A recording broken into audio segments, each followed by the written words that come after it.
Now, via the Deseret First Credit Union hotline, is a young lady that has just passed 100,000 subscribers on her YouTube channel, Shaylee Gonzales. Shaylee, how do you handle that type of following? I love having all the support and love from everyone, and it's been crazy the past couple weeks being blown up, and it's a lot to take in, but it's also really fun. Okay, I want to talk about those videos in a moment, but the NCAA passed the rules where they're going to let athletes make money off their likeness. Do you expect to be rich soon? I wouldn't say rich, but it's going to be nice having that extra money once they implement some rules for us to do. Yeah, it's certainly complication as to, okay, how do you make money off of that? But you're certainly in position to do so. Whether it's just you getting your brand out there and making money, that's awesome. So walk us through some of these. Essentially, it's basketball dribbling, sync-ups. I don't know how to describe it perfectly. That shows how old I am. But you've gone viral several times. It's been awesome. Yeah, so on TikTok, actually the first viral video that went crazy was the one with my team, and we had Sarah Hampson dunk it at the end. And then I did a dribbling one with my brother, and that one went viral. And I guess people just love seeing those basketball dribbling videos, and then some dance videos, and people love those. So who choreographs all of those? Is that you entirely?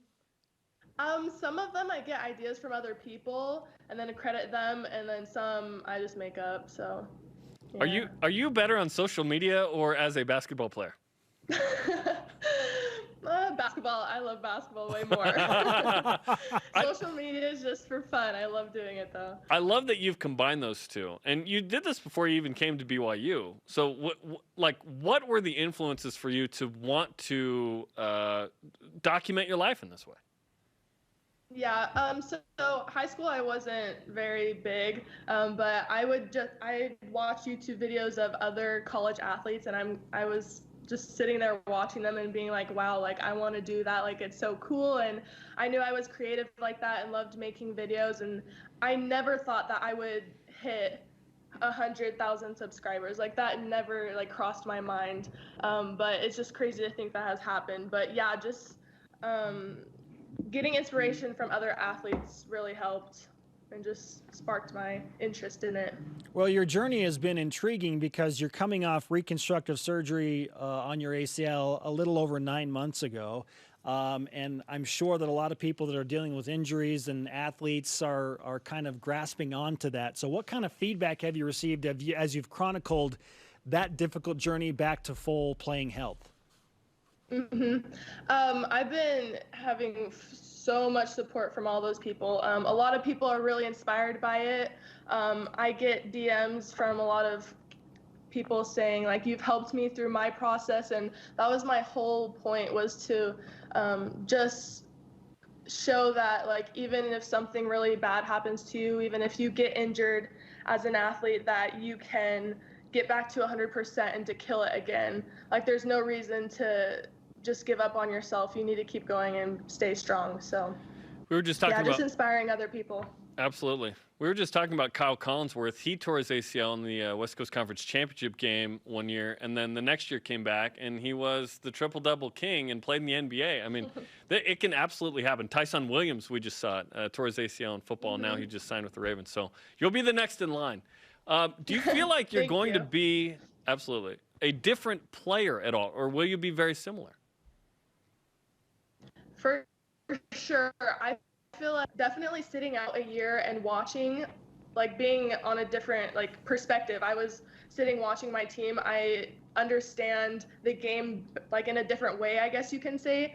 And also just knowing more of what my coaches want, being able to sit by them was pretty cool, and just to get their feedback and understand where they're coming from. But yeah, I will definitely like, once your sport is taken away from you, you are definitely not going to take advantage of it again. And I'm going to make sure that every single practice, every single game, I play like it's my last, because you never know what's going to happen. You had an unbelievable freshman year. You're the West Coast Conference Freshman of the Year. You helped BYU get to the second round of the NCAA tournament. You performed really well on the road in that game against Stanford that ultimately you bow out in. What was it, 31, 32 or something? Yeah, you go 30 plus. Yeah. And then hopes are really high coming back. You obviously tear the ACL. So what's your mind like in terms of expectations for your team as you come back for a long-awaited sophomore season? I have such high expectations and goals to reach. Just looking at my freshman season, and then being so devastated and heartbroken when I tore my ACL. I've had so many goals set, and I know that like we can reach them. And I want to have a better season this year than I did my freshman year. And so I'm looking forward to it. I cannot wait for season to start and to play with my team again. I'm excited for the season as well. Obviously, Paisley Johnson, Harding, we'll see if she goes with the dash or just straight up last name. Sarah Hampson. This is a really quality team, which is going to be really fun to watch.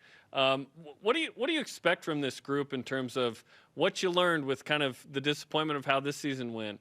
Yet you return a lot of tremendous players. Watching them, like I said, I got a different perspective, and I think I got to learn more of what each individual teammate is good at. So now I can know how to handle that and how to be a good point guard and how to get my team open.